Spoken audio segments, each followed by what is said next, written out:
जानकी, फूलों का प्रबंध हुआ कि ना? हाँ भाभी, जे रहे। सदैव विलंब कराती है। पर भाभी इस बार तो फूल समय से ही लाई थी। क्या हुआ जशोदा, अभी तो पूजा की तैयारी ना हुई?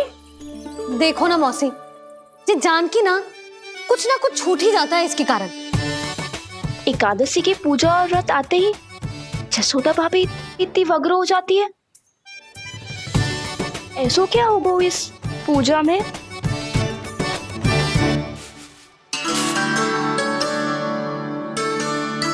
ये थाली में रोली चंदन रखने से, दिया जलाने से के होगो? आपको पता भी है एकादशी का व्रत क्यों रखते हैं, क्या महत्व है इसका? लो, जे तो मैं जसोमती रानी से पूछना भूल ही गया। पर हाँ भगवान, मेरे लिए इतना ही पर्याप्त है कि इस व्रत को रखने से मेरे श्रीहरि हमसे प्रसन्न हो जाएंगे।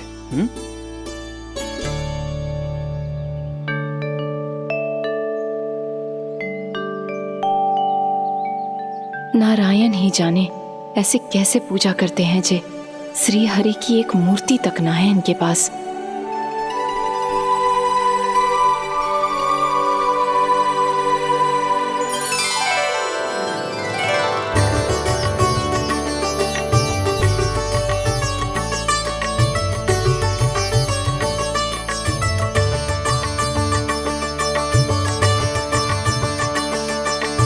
प्रभु, न तो मेरे पास मूर्ति है और ना तो इस व्रत के विधि विधान के बारे में मुझे जानकारी है और ना ही मुझे इसके महत्व के बारे में जानकारी है, पर फिर भी मैं करना चाहता हूं।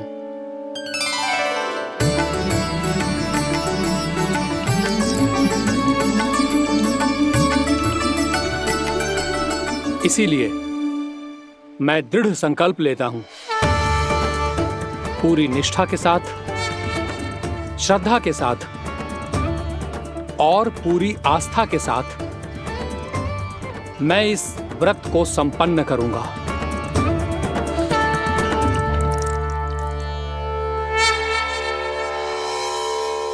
हम संकल्प लेते हैं कि एकादशी के व्रत को पूरी निष्ठा के साथ संपन्न करेंगे।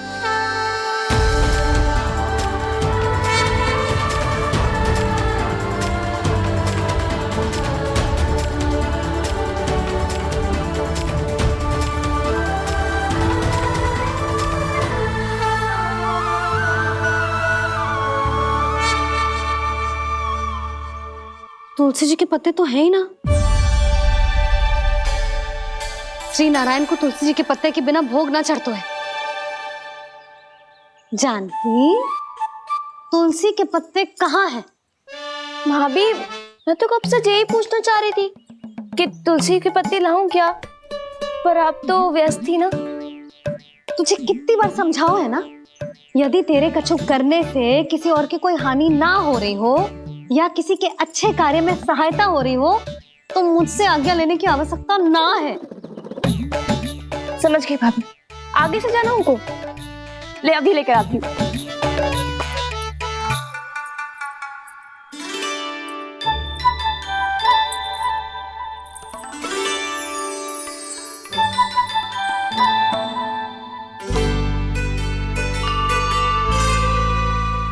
ताऊ, आपने पहले ये व्रत करो है? आपको इसका महत्व पता है? भाभी चल। जानकी, तुमने ये व्रत करो है? फिर तुमको इसका महत्व पता है? सुमति जी, आपको पता है इसका महत्व? कान्हा, क्यों तंग कर रहा है सबको? मैया, सबने करो ये व्रत, मुझे भी करना है।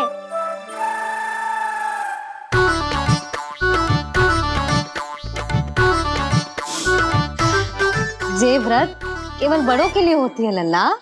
जब आप ये व्रत कर सकती हो, बाबा कर सकते हैं, ये सारी गोपियां कर सकते हैं, वो भी कर सकते हैं, तो मैं क्यों ना कर सकता? क्योंकि तू कल तक भूखा ना रह पाएगो लल्ला। जब भक्त रह सकते हैं, फिर मैं क्यों नहीं रह सकता? मेरा अर्थ है कि नारायण के भक्त मैया। मैया मान जाओ ना, मुझे करने दो ना ये व्रत।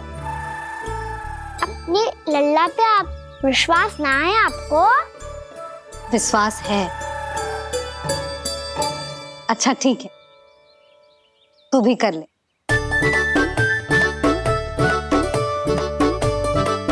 पर मैया व्रत की कथा तो सुनाओ, मैं तो अबध हूँ ना। मुझे कैसा पता चलेगा कि ये व्रत करते क्यों हैं?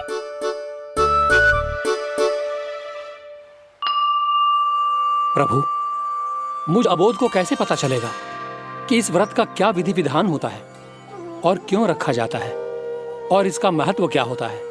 मुझे तो आप ही बता सकते हैं प्रभु। जब व्रत कर रहे हैं तब उसका महत्व भी पता होना चाहिए ना। बताओ ना मैया, क्यों रखते एकादशी का व्रत?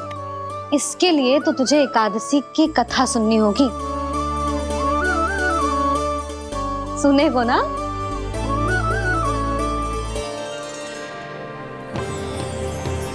वसुदेव सुतं देवं कंसचाणूरमर्दनम् श्रीहरि, यशोदा परमानन्दम् कृष्णं वन्दे जगद्गुरुम्। वाह प्रभु, अपने भक्तों को एकादशी व्रत का महत्व समझाने का अच्छा उपाय खोज निकाला है आपने।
अब सब जन एकादशी के व्रत की कथा ध्यान से सुनना, तभी जे व्रत पूरा माना जाएगा।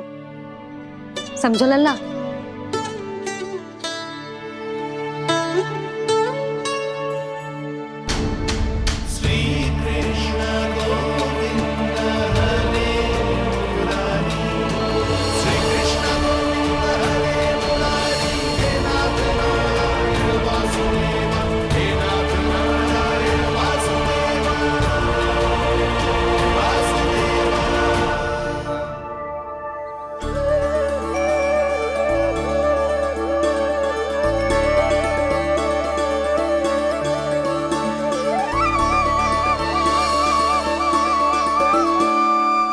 सतयुग में चंद्रावती नाम के नगर में मूरा नाम का एक असुर राज्य करता था। ओम ब्रह्मदेवाय नमः। ओम ब्रह्मदेवाय नमः।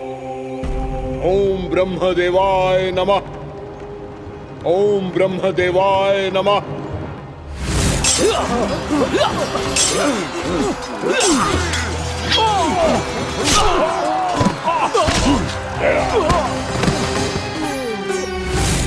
ओम ब्रह्मदेवाय नमः। ओम ब्रह्मदेवाय नमः। जब उसने देवताओं के हाथों असुरों की पराजय देखी, तब वो वरदान पाने के उद्देश्य से ब्रह्मा जी की तपस्या करने चला गया।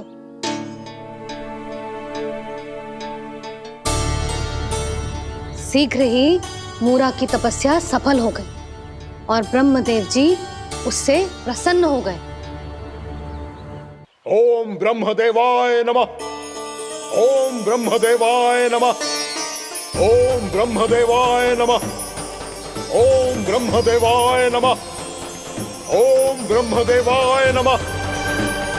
ओम ब्रह्मदेवाय नमः। ओम ब्रह्मदेवाय नमः। ओम ब्रह्मदेवाय नमः। ओम ब्रह्मदेवाय नमः। मूरा, प्रणाम ब्रह्मदेव। तुम्हारी तपस्या सफल हुई। बोलो, तुम्हें क्या वर चाहिए?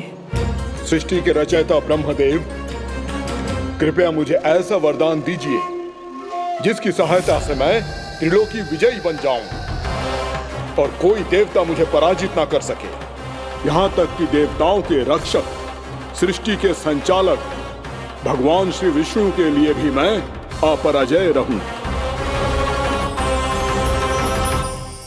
तथास्तु, तथास्तु, तथास्तु।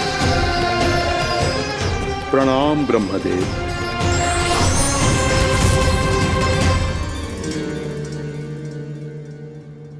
ऐसा वरदान पाकर मूरा बहुत अभिमानी होगा। यक्षों, किन्नरों, यहाँ तक कि देवताओं को भी युद्ध के लिए ललकारने लगो, पर किसी ने भी उसकी ललकार को स्वीकार ना करो, क्योंकि सभी उसकी शक्ति से बहुत भयभीत थे और उसके सामने युद्ध किए बिना ही अपनी पराजय स्वीकार करने लगे।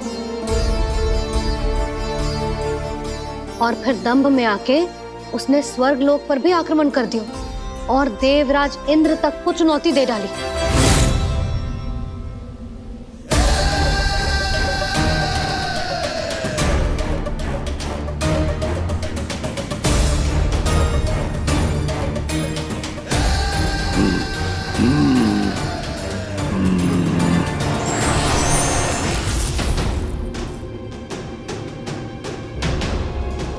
मैं प्रतीक्षा कर रहा हूं देवराज, क्या उत्तर है तुम्हारा? मुझसे युद्ध करोगे या फिर बिना लड़े ही पराजय स्वीकार कर मेरे अधीन हो जाओगे और सौंप दोगे मुझे अपना ये स्वर्ग लोक? सारी शक्ति तुम्हारे मुख में है या कुछ बाहुबल भी है तुम्हारे पास? मैं तुम्हारी चुनौती स्वीकार करता हूं मूरा, मैं तुम्हारी चुनौती स्वीकार करता हूं मूरा।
खैरिए देवगण, असुर राज मूरा को ब्रह्मदेव का आशीर्वाद प्राप्त है।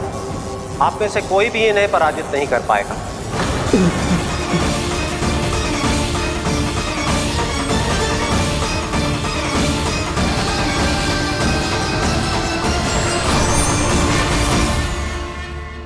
एक अवसर और देता हूं देवराज, युद्ध या अधीनता, क्या उत्तर है तुम्हारा देवराज?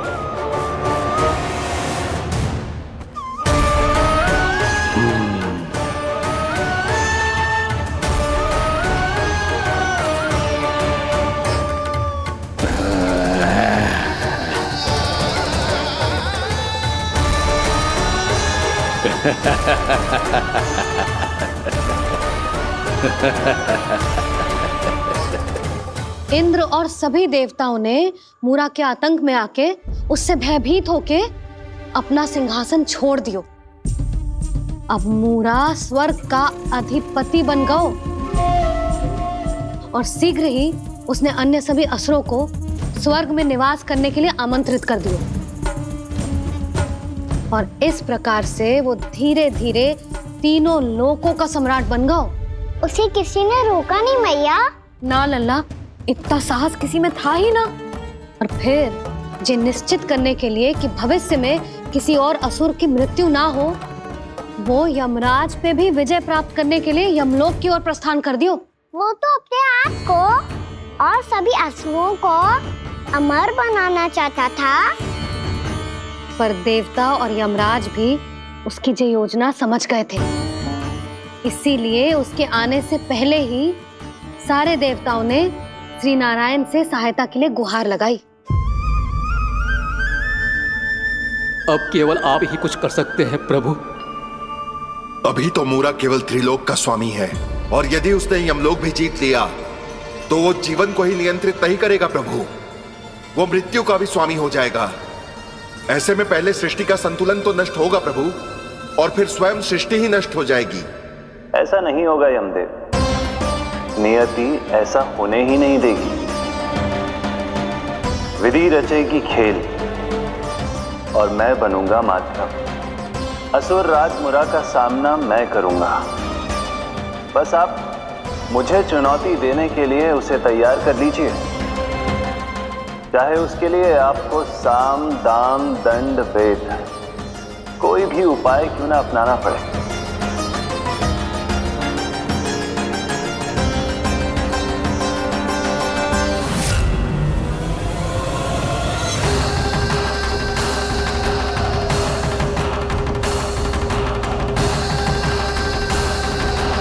आप तो मेरी प्रतीक्षा में पहले से ही खड़े हैं यमदेव। तब तो आपने मेरी चुनौती के बारे में भी सुना ही होगा। कहिए, क्या उत्तर है आपका? मेरा स्वागत करके अपना राज्य त्यागेंगे या मेरा सामना करके अपने प्राण? असुर राज मुरा का सामना मैं करूंगा।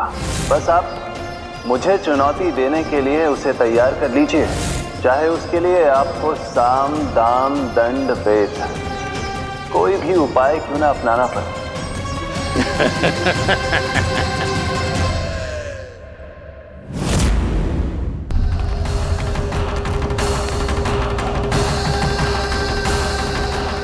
आप तो मेरी प्रतीक्षा में पहले से ही खड़े हैं यमदेव। तब तो आपने मेरी चुनौती के बारे में भी सुना ही होगा। कहिए, क्या उत्तर है आपका?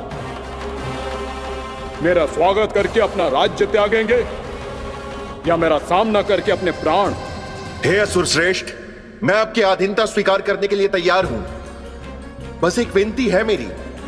शर्त को विनती का नाम देकर पहलाना चाहते हो मुझे यमराज? असुर राज मूरा के सामने शर्त रख पाओ, इतना सामर्थ्य नहीं है तुम में। इसका आभास है मुझे असुरराज, पर मैं आपकी अधीनता स्वीकार करूं इससे पहले आपको स्वामी धर्म का पालन करना होगा। मेरे पुराने स्वामी के क्रोध से मेरी रक्षा करनी होगी आपको। कौन है तुम्हारा पुराना स्वामी? भगवान श्री नारायण। और छोटी माँ, मूरासुर को तो श्री नारायण से भी रक्षा का वरदान प्राप्त था ना? यही तो श्री नारायण की लीला थी बलराम। पर वो राक्षस अपने दम में जे समझ ही ना पाओ कि वो क्या भूल करने जा रहे हैं, और पहुंच गओ भगवान श्री नारायण को चुनौती देने के लिए।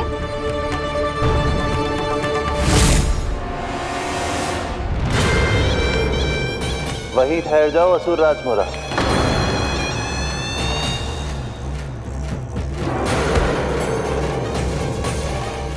यहाँ क्यों आए? आपको पराजित करने और ये वैकुंठ जीतने, ताकि मैं यमलोक का स्वामी बन सकूं। फिर आओ, युद्ध भूमि में मेरा सामना करो।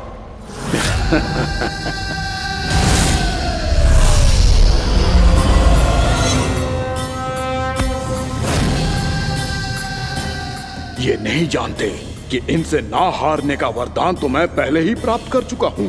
इसलिए युद्ध ठीक से आरंभ हो पाए उससे पहले ही इन्हें जीत लूंगा मैं।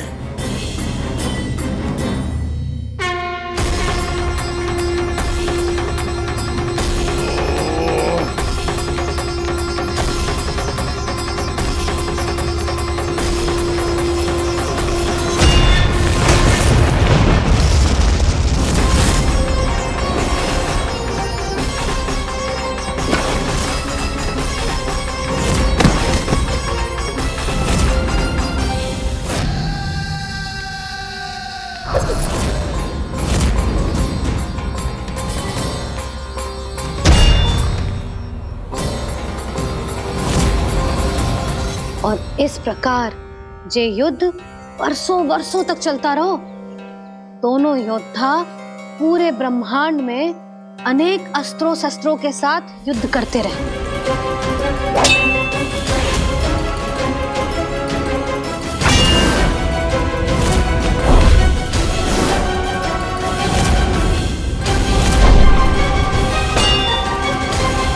फिर क्या हुआ मैया?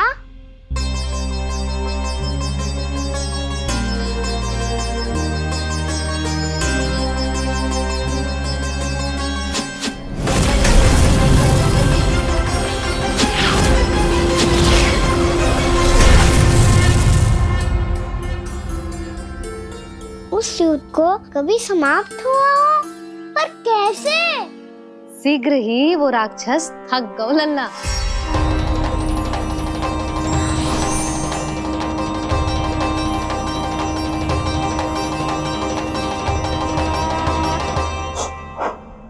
खड़े खड़े देख क्या रहे हैं नारायण? आक्रमण कीजिए,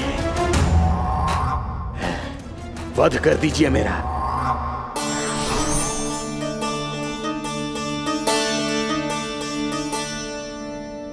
मैं तुम्हारी वीरता से प्रभावित हूं,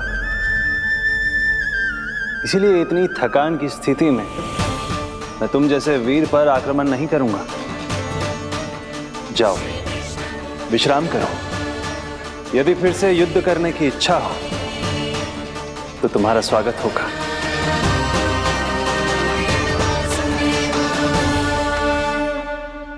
जे कह के श्री नारायण बद्रिका आश्रम चले गए और वहां हिमवत नाम की एक कंदरा में ध्यान लगा के बैठ गए। उधर वो राक्षस विश्राम करने लगो।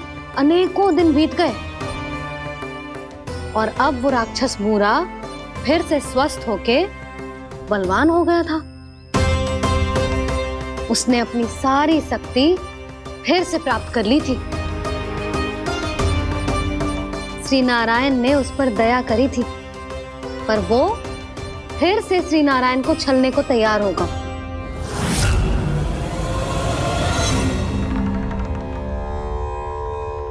ध्यान में बैठे बैठे श्री नारायण योग निद्रा में चले गए, पर दुष्ट मूरा इसी अवसर का लाभ उठा के उनकी कंदरा में घुस आयो ताकि वो सोते हुए श्री नारायण पे आक्रमण कर सके।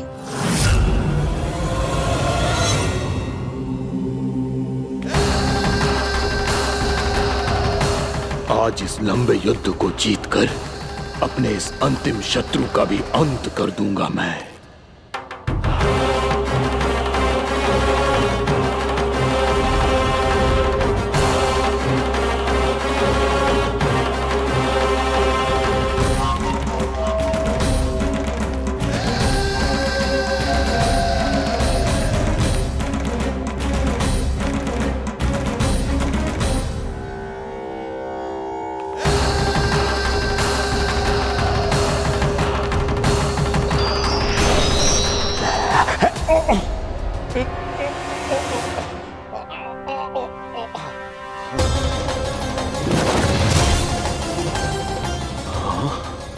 दुष्ट राक्षस, प्रभु ने तुझ पर दया की, तुझे संभलने का अवसर दिया। तू इन्हीं पर ही छल से वार करने चला है।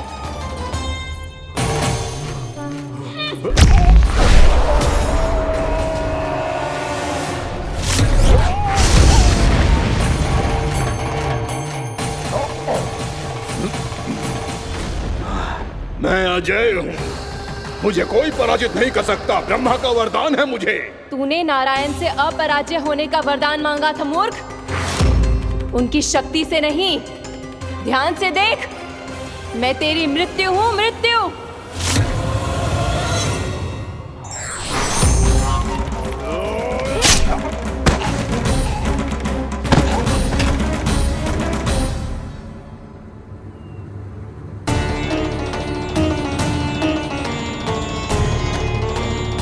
वो देवी कौन थी छोटी माँ?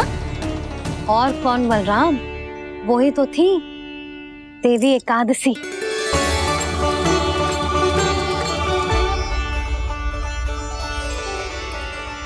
मुझे क्षमा कीजिए प्रभु। आपकी आज्ञा के बिना ही युद्ध करके आपके शत्रु को मृत्यु के घाट उतार दिया। क्षमा नहीं, आपकी तो प्रशंसा होनी चाहिए देवी।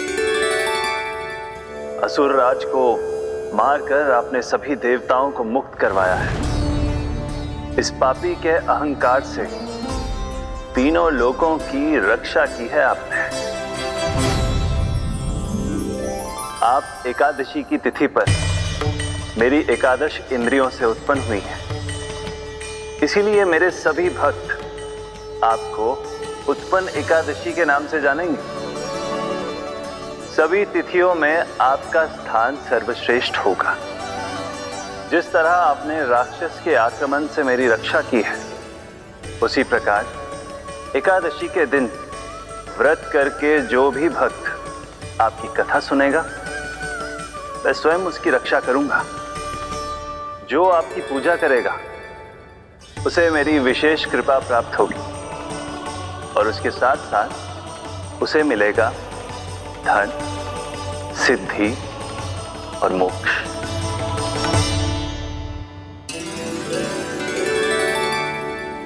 इसीलिए आज के दिन व्रत रखने का बहुत अधिक महत्व होता है। बोलो एकादशी मैया की जय। बोलो श्री नारायण भगवान की जय।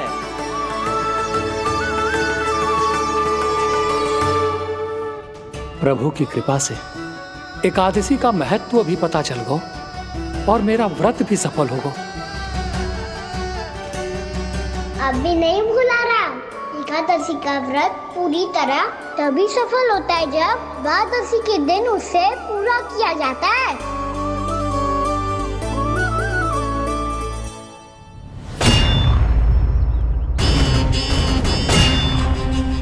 आवश्यक है आपको यह आभास होना कि उस विष्णु अवतार को पराजित करने के लिए आपके साधारण योद्धाओं में वो सामर्थ्य नहीं है। वो विष्णु अवतार कुछ अधिक ही असाधारण है।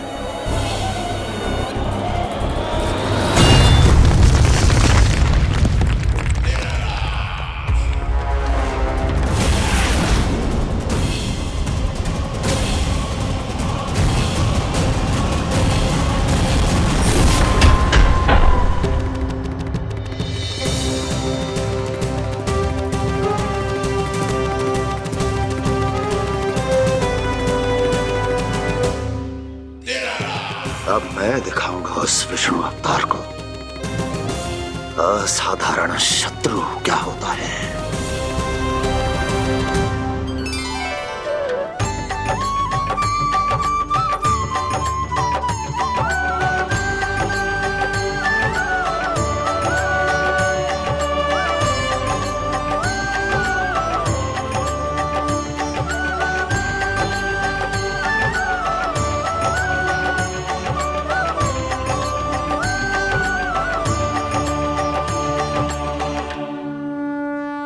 मामा अधीर हो रहे हैं, पर मैया ने मुझे अभी तक बाहर जाने की आज्ञा नहीं दी है। अभी उन्हें किसी और राक्षस को यहाँ भेजने से रोकने के लिए मुझे ही कुछ करना होगा।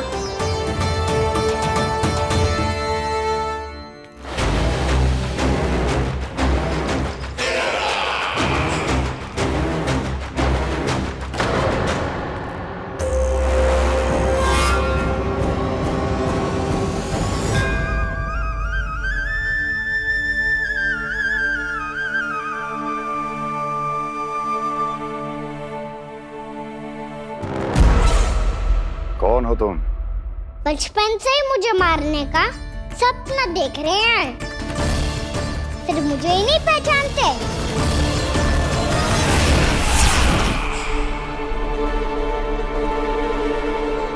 बचपन से विष्णु अवतार। कोई कान्हा बुलाता है तो कोई मुरलीधर पुकारता है, कोई माखन चोर कहता है, कोई कहता है चिच्चोर। पर विष्णु अवतार इस नाम से तो बस आप ही मुझे बुलाते हो मामा जी। इतना साहस ये तो यहां आ गया है।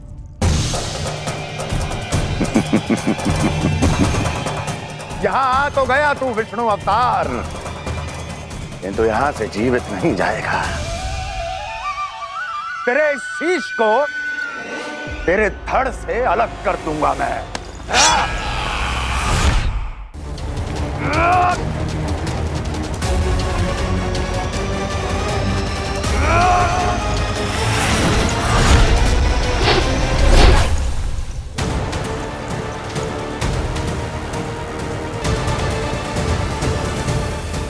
कहाँ देख रहे हो मामा जी? मैं तैयार हूँ।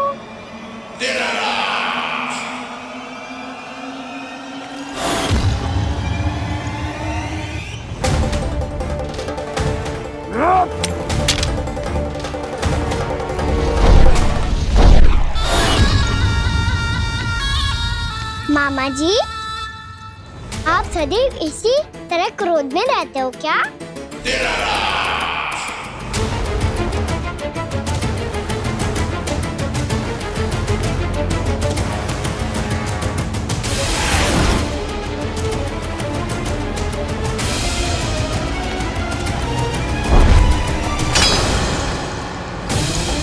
छोड़ मेरी तलवार को। छोड़ो तो तब जब पकड़ा हूँ।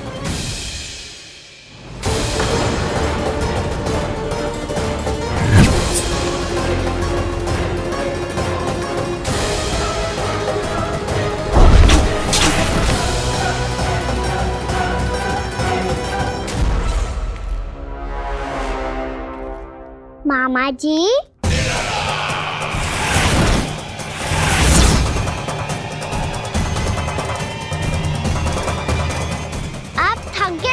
थोड़ा विश्राम कर लो। आपका तो पता नहीं, मैं अवश्य थक गया हूँ।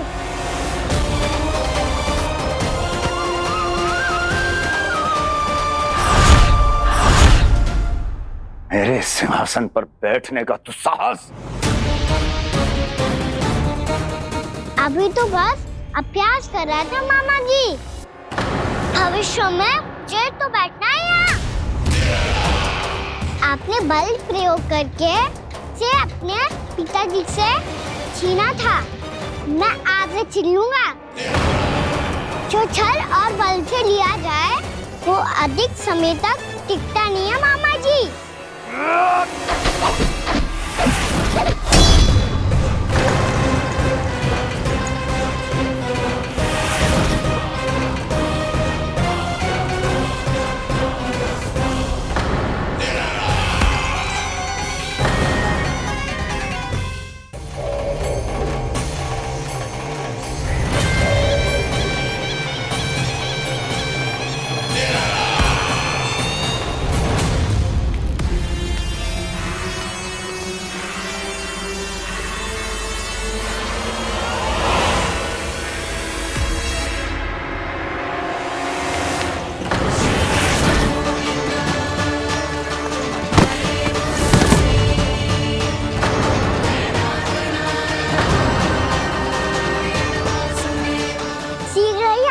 सिंहासन छोड़ना होगा।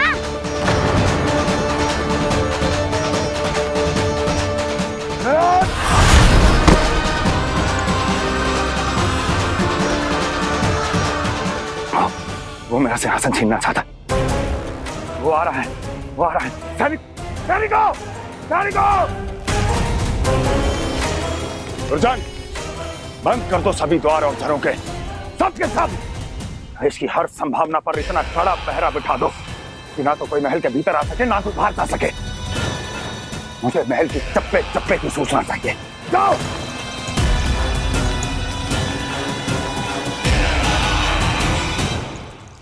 सिंहासन।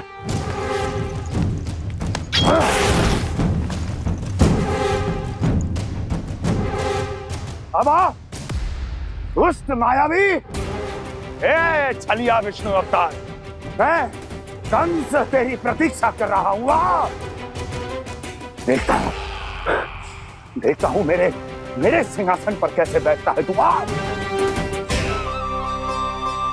मुझे तो बस कुछ समय चाहिए था वो मिल गया। अब करते रहिए आप प्रतीक्षा।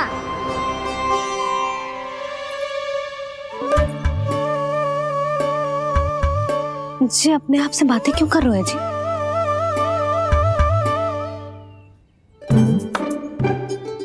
आप मुस्कुरा क्यों रहे हो? ना कछु ना। बताओ क्यों मुस्कुरा रहे हो? तुम ही पर गए जी। जब तुम व्रत करती हो तो तुम भी ऐसा ही करती हो। इसी प्रकार भूख अधिक लगने पर अपना ध्यान भटकाने के लिए स्वयं से ही बड़बड़ाती रहती। होगा। आपको तो बस मेरा उपहास उड़ाने के लिए बहाना चाहिए।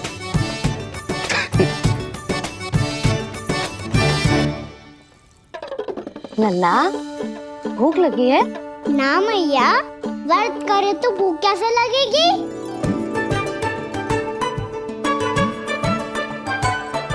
यदि लगी हो तो छोटे बालकों को थोड़ी बहुत भूल चूक क्षमा होती है। कछु ना तो फल तो तू खा ही सकते है। अब तो पूरे नियम और विधि विधान से व्रत तोड़ूंगा। कल द्वादशी के सुबह मुहूर्त के अनुसार। ठीक।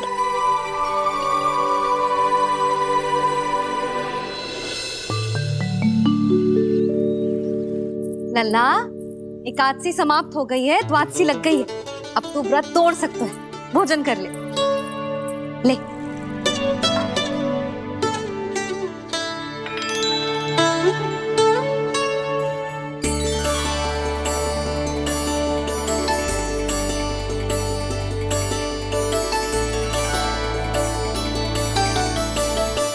आज तो कार्य कर लीजिएगा। मैं ना चाहती कि सब गांव वाले फिर से आपका उपहास उड़ाएं। अरे इसी क्षण कार्य आरंभ करना आवश्यक ना है। कुछ खा तो लो। कल भी पूरे दिन व्रत में रहे, अब तो कुछ खा लो। ना ना, अभी बिल्कुल भूख ना है। और हाँ भगवान, तुम्हें चिंता करने की आवश्यकता नहीं है। आज मैं किसी को भी 2 शब्द कहने का अवसर नहीं दूंगा। अरे कुछ खाओगे पियोगे नहीं तो कैसे रहोगे?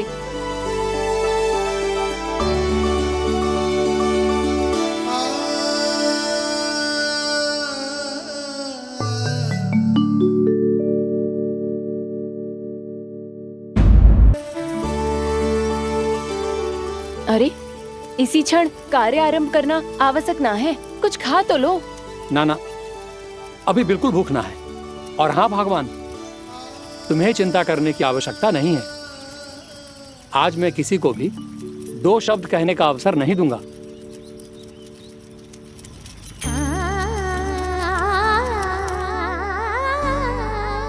ठहर, मैं तेरे लिए मट्ठा लेके आती हूँ। व्रत के बाद पीने से पेट ठंडा रहता है। रुक।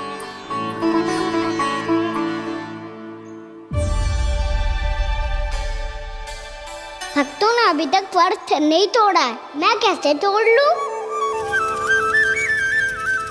भूख कहाँ से होगी? श्री हरि नाम से पेट तो भर लेते हो। श्री हरि श्री हरि श्री हरि।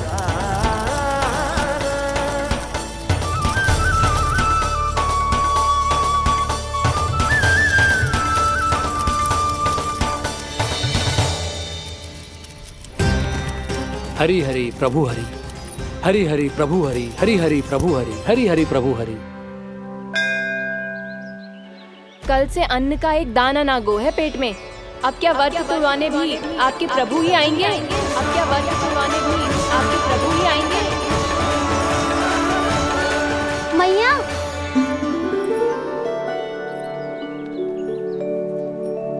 मैया पहले व्रत तोड़ के कछु खा तो लो। अभी ना, लौट के आने के बाद। हाँ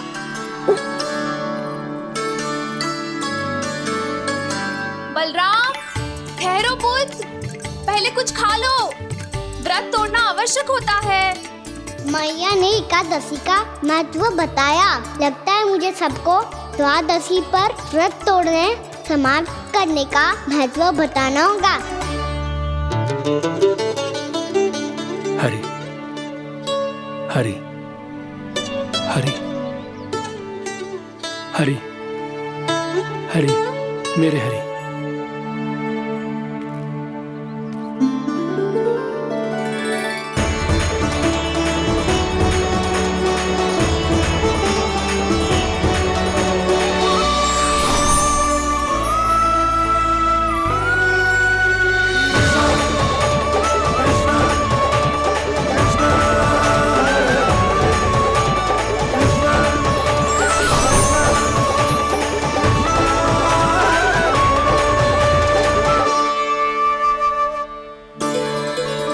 अभी अभी तो मैंने बच्चों की मां को वचन दिया था कि आज किसी को शिकायत करने का अवसर ना दूंगा, और अब मैं प्रभु श्री हरि की कल्पना जसोमती रानी के लल्ला में ही करने लगा। ना ना, ये ठीक ना है।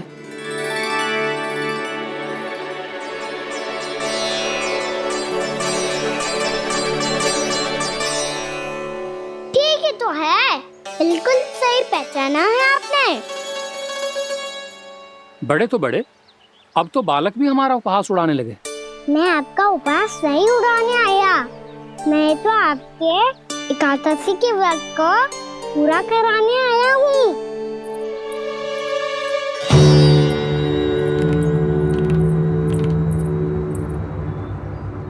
कान्हा,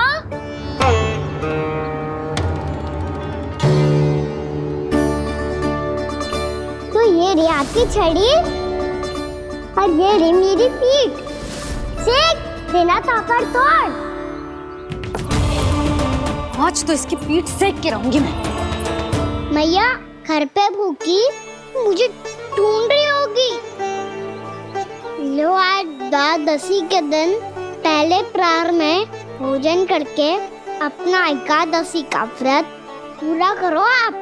धन्यवाद राजकुमार, पर अभी हमें भूख नहीं है, बहुत सारा काम पड़ा है, और अभी थोड़ी ही देर में शंकरी बहन भी अपनी मटकी लेने आती होंगी।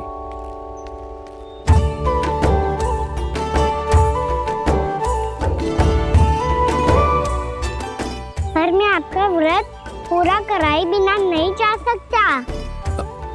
भला क्यों? भक्त भूखा रहे और भगवान खा ले, ऐसा हो सकता है भला?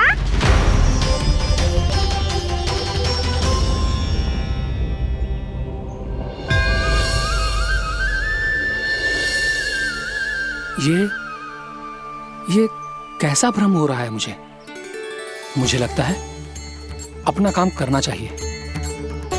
द्वादशी के पहले प्रहर में व्रत पूरा करना बहुत आवश्यक होता है, ना तो एकादशी का व्रत भी पूरा ना मानो जातो। इतनी सारी ज्ञान की बातें तुम्हें कैसे पता है लल्ला?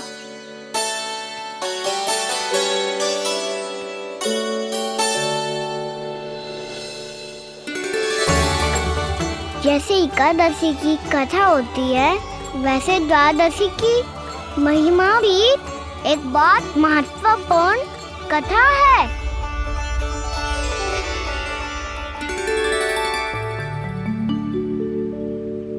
कैसी कथा? बिल्कुल सही समय पे आई हो आप, क्योंकि आपको ये कथा आपको अवश्य सुननी चाहिए।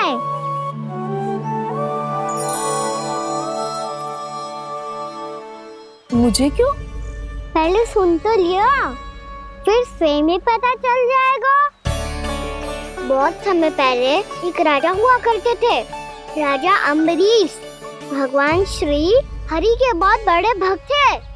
ओम नमो नारायणाय। ओम नमो नारायणाय।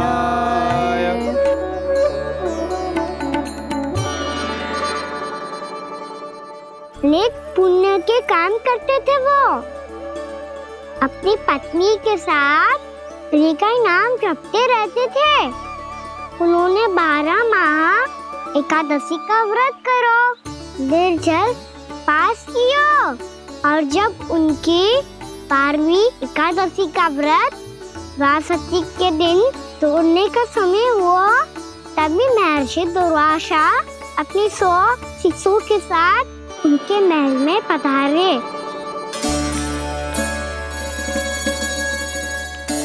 प्रणाम स्वीकार करें महर्षि। आप जैसे महान ऋषि मेरे राज्यसभा में आए, वो भी ऐसे अवसर पर जब मैं और मेरी पत्नी निरंतर 12 एकादशियों के बाद अंतिम एकादशी का व्रत तोड़ेंगे। इससे बड़े सौभाग्य की क्या बात हो सकती है हमारे लिए। आज आपके साथ साथ मेरा और मेरे शिष्यों का एकादशी व्रत भी पूरा होगा।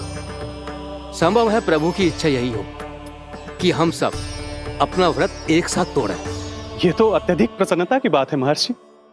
तो फिर ठीक है, हम सब यात्रा से थके हैं।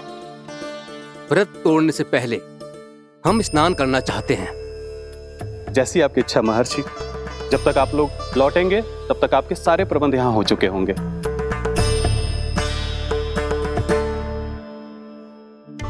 महर्षि दुर्वासा स्नान करने गए थे, पर उन्हें लौटने में विलंब हो रहा था और इधर द्वादशी पर व्रत पूरा करने का मुहूर्त बीता जा रहा था। महाराज अमरीश बड़ी विरगता के साथ महर्षि दुर्वासा के लौटने की प्रतीक्षा कर रहे थे। महाराज, व्रत तोड़ने का मुहूर्त बीता जा रहा है। बस कुछ ही समय बचा है। महर्षि और उनके शिष्यों को लौटने में न जाने कितना समय लग जाएगा। मेरा सुझाव है कि आप मुहूर्त समाप्त होने से पहले व्रत अवश्य तोड़ लें। गुरुदेव, हमने महर्षि दुर्वासा को वचन दिया है कि जब तक वो लौटेंगे नहीं तब तक हम व्रत नहीं तोड़ेंगे। इसीलिए मैं उनके लौटने के बाद ही भोजन ग्रहण करूंगा। पर महाराज, मुहूर्त यदि बीत गया और समय रहते हो नहीं आए तो महाराज आपका व्रत पूरा नहीं होगा। महाराज, आपको उसका फल नहीं मिलेगा। महाराज, 12 एकादशियों का व्रत व्यर्थ चला जाएगा। किंतु गुरुदेव, यदि मैंने भोजन कर लिया तो ये तो अतिथियों का अपमान होगा। आप उचित कह रहे हैं महाराज। भोजन के लिए उनकी प्रतीक्षा अवश्य कीजिए महाराज। पर मुहूर्त रहते हुए एक तुलसी का पत्ता और जल ग्रहण कर लीजिए। इससे आपका व्रत भी पूरा हो जाएगा और अतिथि का मान भी रह जाएगा। आपका सुझाव अच्छा है गुरुदेव।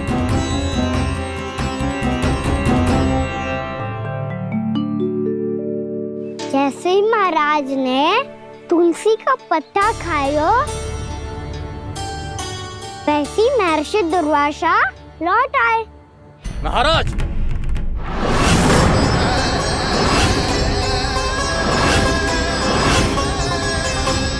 महाराज को उपास तोड़ते देखते बहुत क्रोधित हो गए।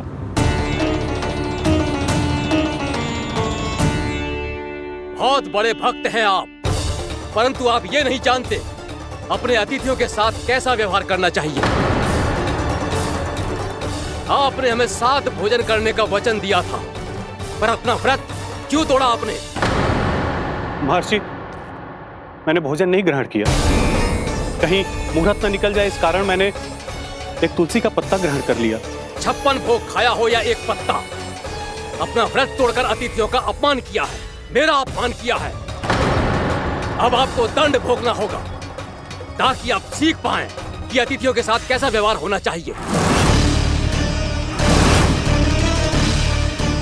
महर्षि, आप जो भी दंड मुझे देंगे मुझे स्वीकार है, किंतु आप क्रोधित मत होइए। क्रोध का कारण आपने दिया है महाराज। एक महर्षि का अपमान करके राक्षसी प्रवृत्ति का परिचय दिया है आपने। इसीलिए अब एक राक्षसी आपको दंड देगी।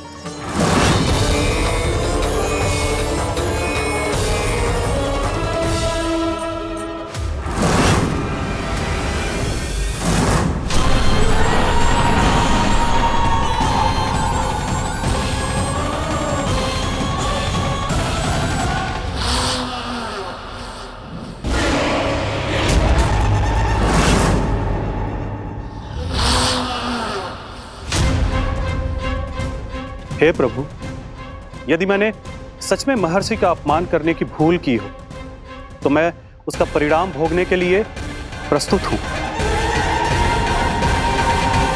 ओम नमो नारायणाय, ओम नमो नारायणाय नमः। महर्षि दुर्वासा को यह आभास ही नहीं था कि महाराज अम्बरीश ने उनका अपमान नहीं किया था।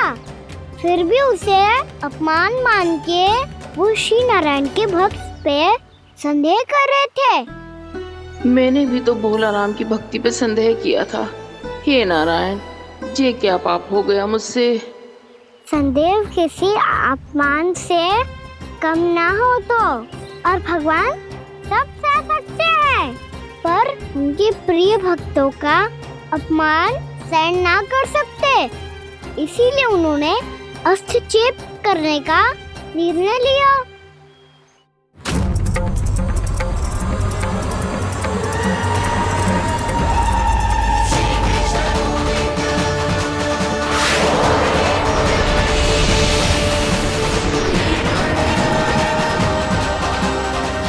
ओम नमो नारायणाय।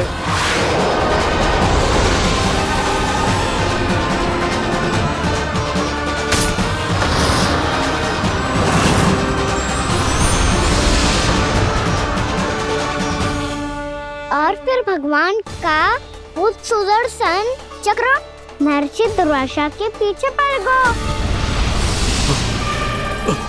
ये चक्र तो मेरी ओर बढ़ रहा है। ओम नमो नारायणाय। ये कैसे संभव हो सकता है?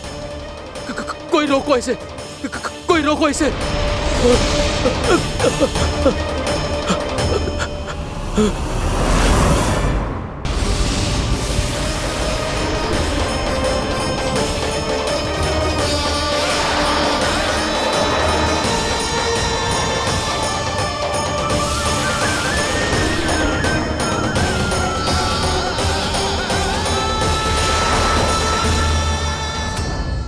चक्र से अपने प्राण कैसे तैसे बचाते बचाते महर्षि दुर्वासा ब्रह्मलोक जा पहुँचे।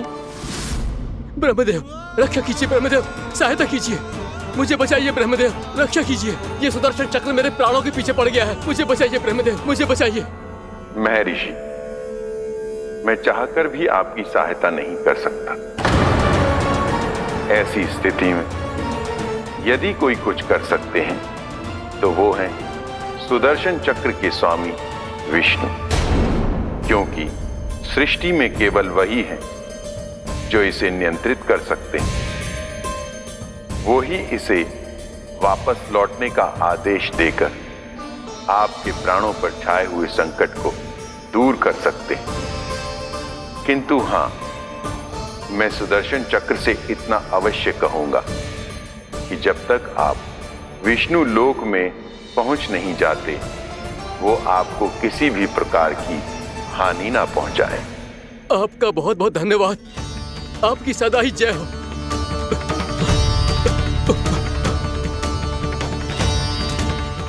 फिर क्या था? भागते भागते महर्षि दुर्वासा सीधे भगवान श्री हरि के शरण में बैकुंठ पहुंच गए। त्राहिमाम प्रभु, त्राहिमाम, मुझे बचाइए, मेरी सहायता कीजिए प्रभु, मेरी सहायता कीजिए। मैं आपके इस चक्र और ऊर्जा से नहीं भाग सकता प्रभु, कृपया करके अपने सुदर्शन को रोकिए, इसे वापस लीजिए प्रभु। यह असंभव है महर्षि। एक बार सुदर्शन चक्र मेरे हाथों से छूट जाए तो अपना उद्देश्य पूरा किए बिना, मेरे भक्तों की रक्षा किए बिना वापस नहीं लौटता। कोई तो उपाय होगा प्रभु, कृपया करके मेरे प्राण बचाइए प्रभु। मैं सुदर्शन की ऊर्जा से जलकर भस्म नहीं होना चाहता प्रभु। आप जो कहेंगे मैं करूंगा प्रभु, मेरी सहायता कीजिए प्रभु, मेरी सहायता कीजिए। मुझे नहीं लगता कि आप वो कर पाएंगे। मैं अवश्य करूंगा, मैं अपनी प्राण रक्षा के लिए कुछ भी करूंगा प्रभु। आपने मेरे भक्त राजा अम्बरीश को भक्ति का कर्तव्य निभाने के लिए अपमानित और दंडित किया है महर्षि, पर भक्त की रक्षा करना भगवान का कर्तव्य है। इसलिए यदि आप भक्त राजा अम्बरीश के पास जाकर क्षमा याचना करें और यदि वो आपको क्षमा कर दे तो ही ये चक्र आपके प्राण लिए बिना लौट सकता है। अन्यथा आप तो जानते हैं महर्षि,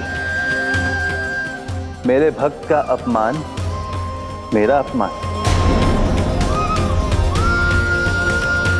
भक्त का अपमान भगवान के अपमान से कम ना हो तो है। ऋषि दुर्वासा को भी ये बात समझ आई और फिर उन्होंने महाराज अम्बरीश से क्षमा याचना की। महाराज महाराज महाराज महाराज महाराज मुझे क्षमा करें महाराज, मुझसे बहुत बड़ी भूल हो गई महाराज, मुझसे बहुत बड़ी भूल हो गई महाराज। महर्षि, आप हमारे चरण छुए ये उचित नहीं। महाराज महाराज अम्बरीश, आप नारायण के सच्चे भक्त हैं। मैंने आपको अपमानित किया, दंडित करने का प्रयास किया महाराज। इस अपराध के लिए मुझे क्षमा कीजिए महाराज, और इस सुदर्शन चक्र से मेरे प्राण बचाइए महाराज।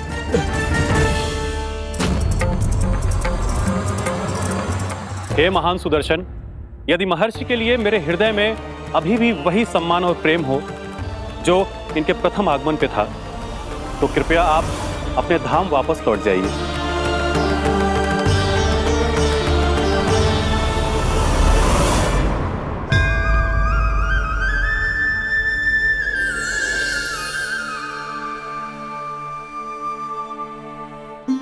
आपका बहुत बहुत धन्यवाद महाराज अम्बरीश। मैं आपको आशीर्वाद देता हूं कि आप देवराज इंद्र के समान शक्तिशाली हों। आपकी कीर्ति का पताका 10 दिशाओं में फहराए। मेरी बस एक ही इच्छा है महर्षि, कि मैं आपके साथ अपना उपवास तोड़ सकूं। अवश्य महाराज, हम सब भोजन आपके साथ करेंगे और अपने आप को नारायण की सेवा में अर्पित करके व्रत को पूरा करेंगे, क्योंकि आज जो यहाँ हुआ है उससे सिद्ध हो चुका है कि एकादशी व्रत का फल द्वादशी की सुबह भोजन करने से ही प्राप्त होता है। इस कथा से हमें पता चलता है कि सभी को द्वादशी के सुबह भर पेट भोजन करके एकादशी का व्रत पूरा करना चाहिए। और दूसरी बात, भगवान की सच्ची भक्ति अपमान कभी ना करना चाहिए। उनके साथ सदैव प्रेम से व्यवहार करना चाहिए। यही भगवान को सबसे अधिक प्रिय है। भैया भोलाराम, मैंने भी श्री हरि पे तुम्हारे विश्वास का उपहास उड़ाया था, मुझे क्षमा कर दो। ना ना, आप क्षमा मांगकर मुझे लज्जित मत करो, आप तो मेरी बहन जैसी हैं। जब महर्षि दुर्वासा जैसे महान ऋषि को भी प्रभु के भक्त से क्षमा मांगनी पड़ी, तो मैं तो बहुत ही तुच्छ हूँ। मुझे आपकी किसी भी बात का बुरा ना लगा। पर पता है प्रभु को कौन सी बात कब बुरा रखता है? कौन सी बात? जब उनका भक्त भूखा रहे, हमें भी अपना व्रत पूरा ना करे। और जैसा कि आप सभी ने अभी कथा से सीखो है, एकादशी के व्रत को द्वादशी की सुबह अवश्य पूरा करना चाहिए। अब आप जाओ, अपना व्रत पूरा करो।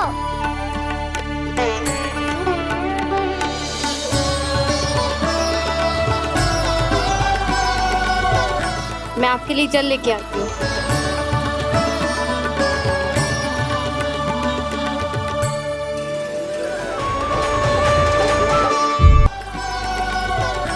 मैं आपके लिए जल लेके आती हूँ।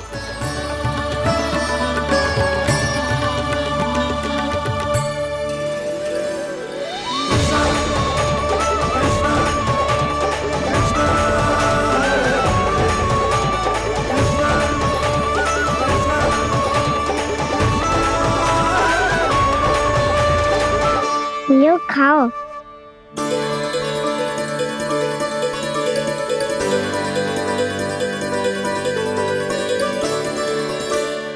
कान्हा,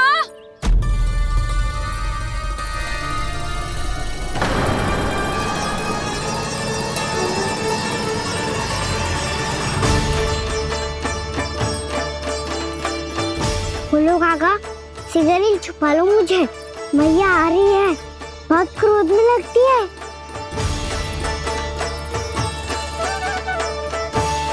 आज तो बहुत दंड मिलेगा। अभी क्षण भर पहले तो ये साक्षात भगवान के रूप में बात कर रहे थे, और अब अचानक ही ऐसे बालक बन गए जो मैया से दंड मिलने के भय से व्याकुल हैं। बोला काका, किस सोच में पड़ गए? सिगरेट छुपा लो मुझे।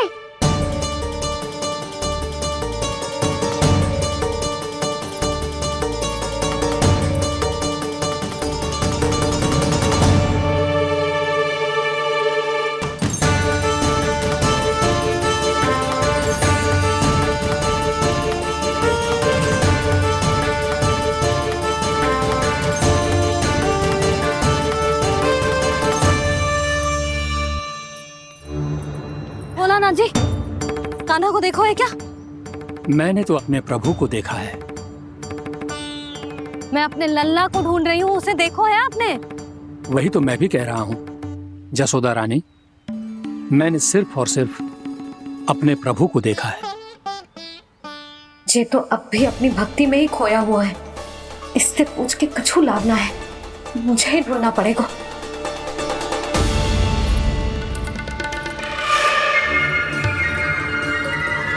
बच गए। संकरी मौसी, कान्हा को देखो है क्या कहीं?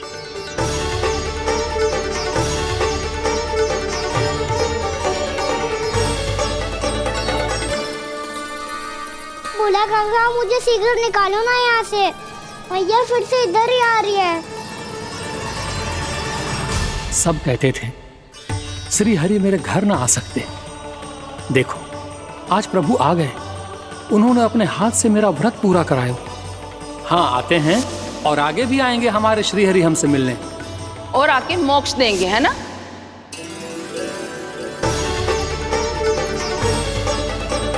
शीघ्र निकालो ना भोला काका, मैया आ रही है।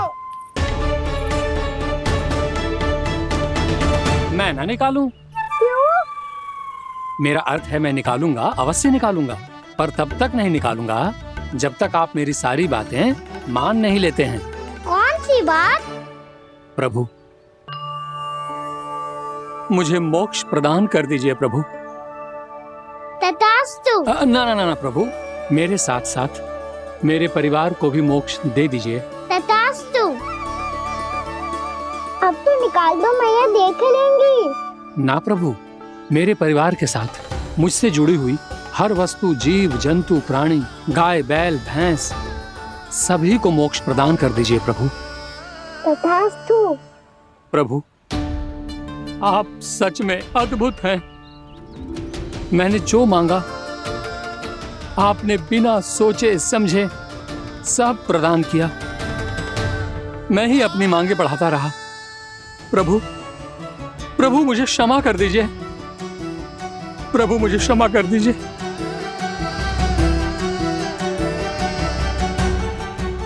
आइए प्रभु।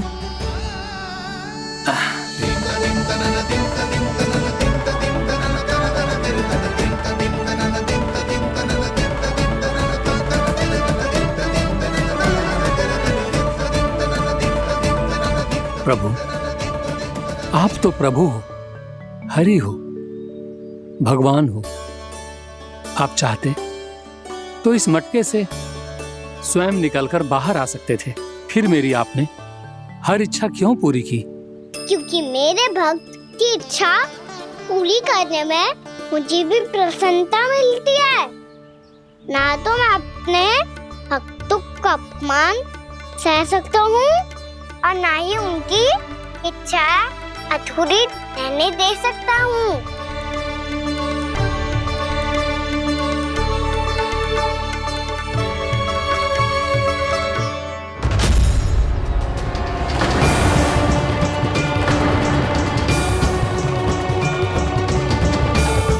क्या कही थी तूने?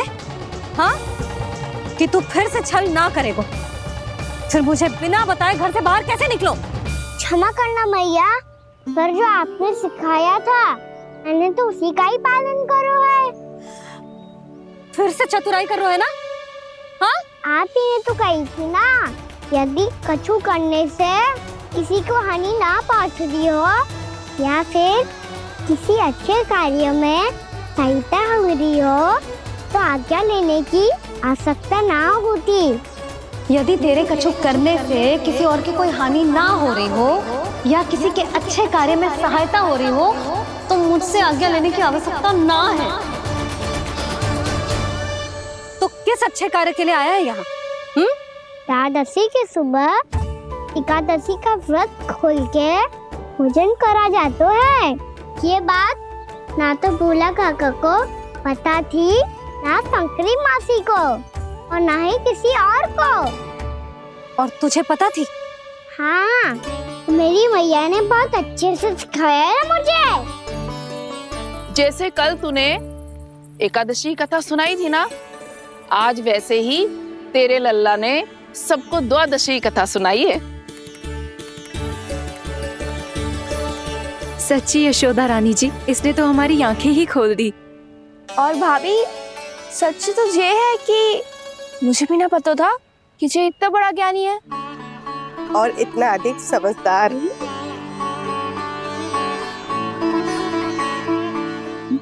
द्वादशी की कथा, वो तो मैंने इसे कभी सुना ही ना है।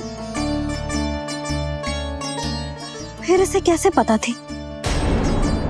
रानी जी, जो स्वयं भगवान हैं, भला उन्हें कैसे कुछ नहीं पता होगा। मैंने तो इन्हें पहचान लिया, और हाँ, आप सब लोग भी इन्हें अपने अंतर मन की आंखों से देखिए, हो सकता है इन्हें पहचान पाएं।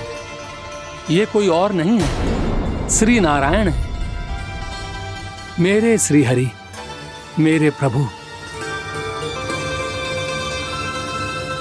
जय श्री हरि।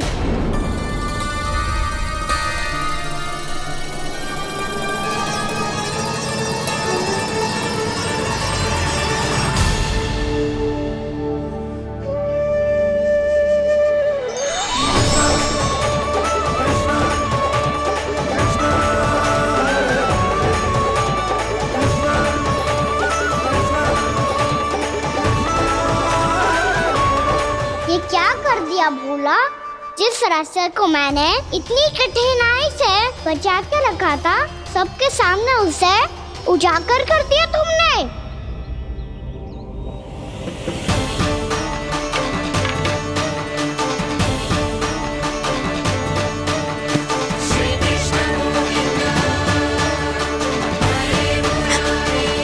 नारायण, नारायण, श्री नारायण।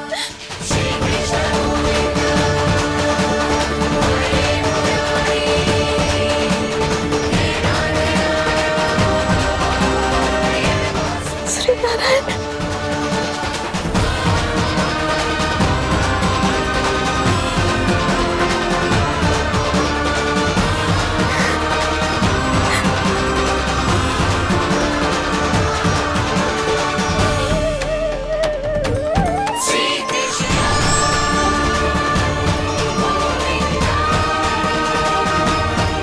श्री नारायण प्रभु।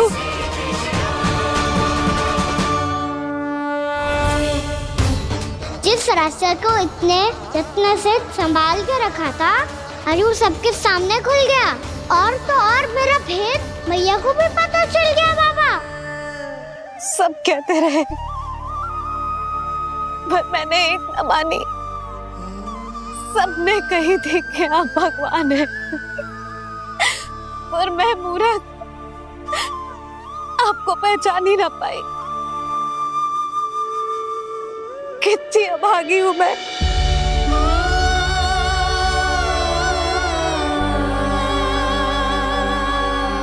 जिस मुंह से मुझे आपकी महिमा गानी चाहिए थी, उसी मुंह से मैंने आपको डांटा है।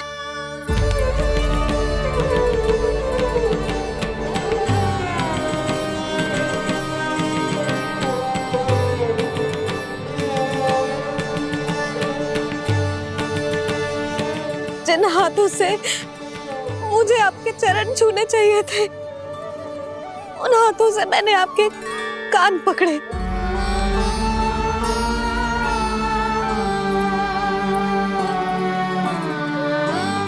मुझे तो आपकी सेवा करनी चाहिए थी प्रभु, और मैंने आपको दंड दियो, आपको घर से बांध दियो।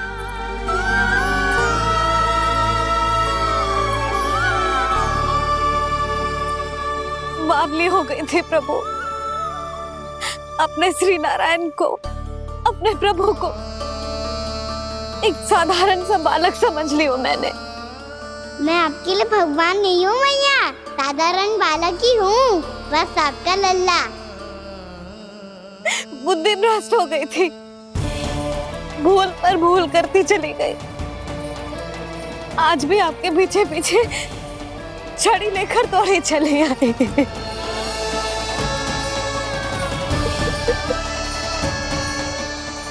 आपको दोष मत दो मैया, आपके इस ममता के लिए तो जन्म लिया है मैंने।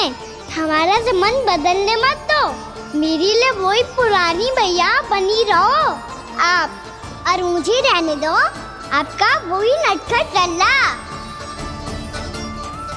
मुझे क्षमा कर दो प्रभु, मुझे क्षमा कर दो। बाबा ये कैसा अंत हो गया आज? मैया तो मुझे भगवान मानने लगी, पर मैं इसे स्वीकार नहीं कर सकता। अभी नहीं बाबा, इतनी शीघ्र नहीं। आप ऐसे खड़े क्यों बाबा? कुछ ऐसा करो ना कि मैया फिर से मेरे मैया बन जाए।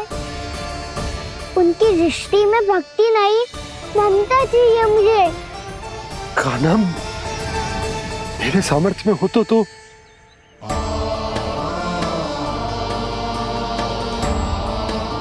दाऊ, आप तो बड़े भाई हो, अपने छोटे भाई की सहायता करो ना, जिससे मैया सब कुछ भूल जाए। मैं क्या कर सकता हूँ कान्हा? कोई तो सहायता करो मेरी।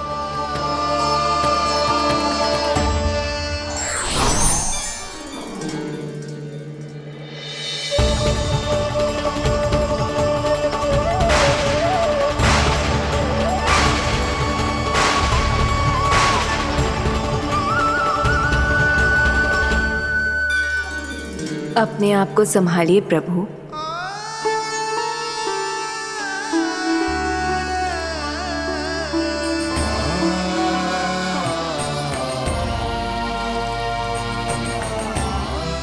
देखो ये क्या हो गया, भैया को सब पता चल गया।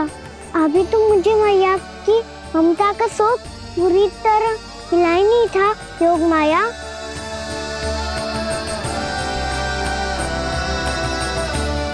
मेरी सहायता करो ना। कितनी अद्भुत है ममता की शक्ति। भगवान को भी एक साधारण बालक बना देती है। बालक की बना रहना चाहता हूँ मैं, नहीं चाहता दिव्य होना, नहीं चाहता भगवान बनना।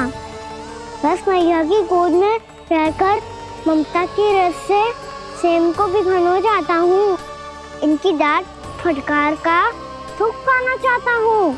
कुछ भी करे योग माया, पर इन सबको भुला दो मेरा सत्य।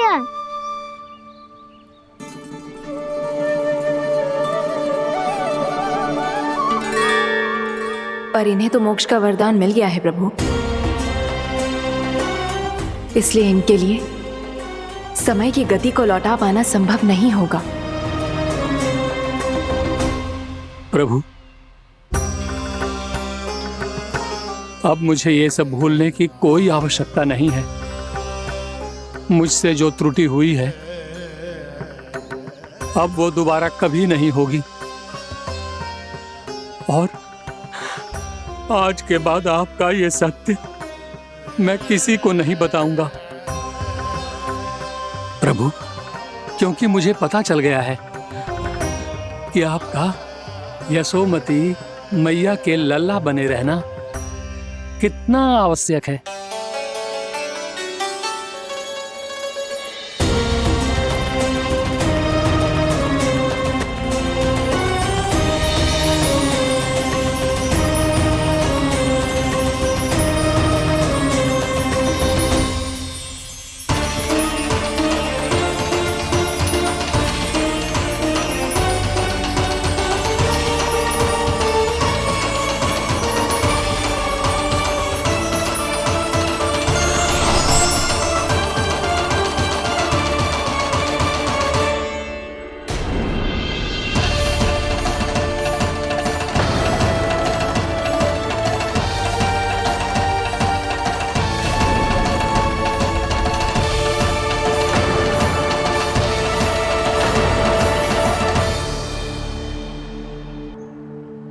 मैया आपकी छड़ी। पहले चुपके से भाग जातो है, फिर स्वयं ही छड़ी भी पकड़ा रोए हैं? नटखट कहीं का। हंसी आ रही है? अरे किस बात पे इतनी हंसी आ रही है रे? हाँ?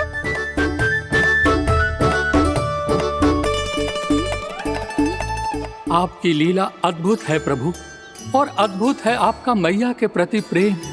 हंसी ना है मैया, ये तो प्रसन्नता है, अपने मैया से मिल जाने की प्रसन्नता। अच्छा, ढूंढ मैं तुझे रही हूँ और तू कह रहे हो कि मैं मिल गई तुझे। तू घर चल लल्ला, अच्छे से पिटाई करूंगी तेरी।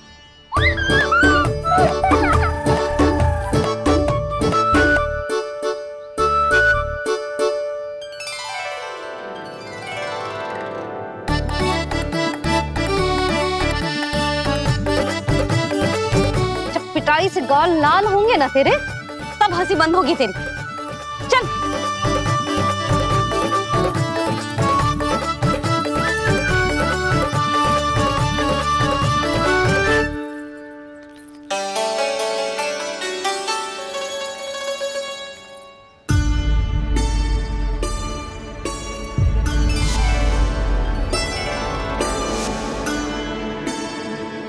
लगता है भैया की और चतन स्मृति वापस आ रही है।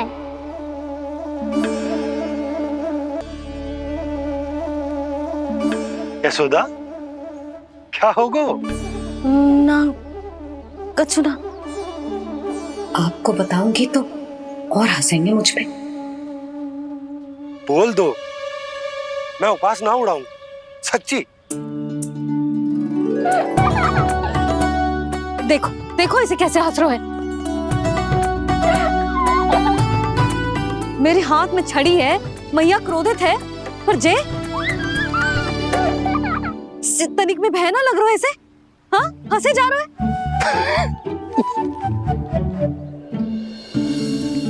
दोनों बाबा लल्ला एक जैसे हो। चल तू, चल चल। दाऊ, आप तो बड़े भाई हो, अपने छोटे भाई की सहायता करो ना, जिससे मैया सब कुछ भूल जाए। सुबल, तू कच्चू खा क्यों ना रो है? व्रत ही करना था तो बलराम के जैसे कल कर ले। तो कल तो एकादशी भी थी। कान्हा के बिना कछु करने का मेरा मन ही ना कर। तो बात तो सच्ची है, उसके बिना गोचारण भी ऐसा लगता है जैसे कितना भारी कार्य है, व्यवस्था में करना पड़ता है। सही कह रहे हो तुम दोनों। मैं तो गोपालक भी इसलिए बना था ताकि कान्हा के संग खेलने को मिल जाए। बलराम तो हमारा सगा कम और मुख्य अधिक है।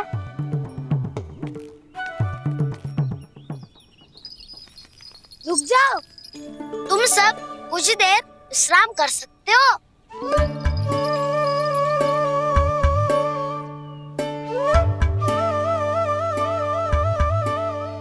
तू बोल।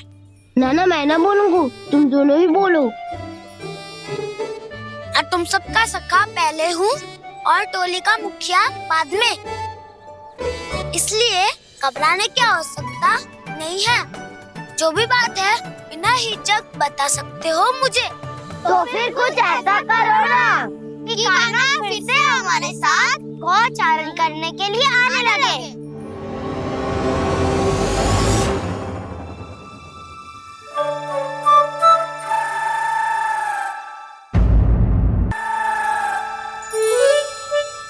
बिना कछु बताए भाग गओ। जे भी ना सोचा तेरे बिना मैया बाबा व्रत कैसे तोड़ेंगे। देखो देखो अभी भी हंस रहा है। क्या होगा ऐसे? रुक, प्रसाद लेके आती हूँ। क्षमा कर दो मैया, पर जैसा आपके लिए ना हूँ वैसे ही मेरे लिए मेरे भक्त, इसीलिए भोला राम का व्रत तोड़वाने जाना आवश्यक था।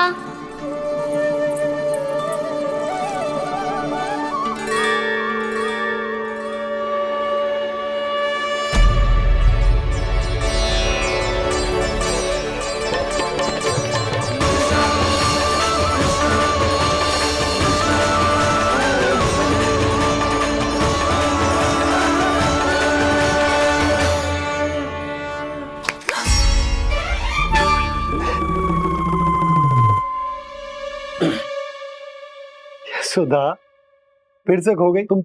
अरे कौन से स्वप्न लोक में चली जाती हो तुम बार बार?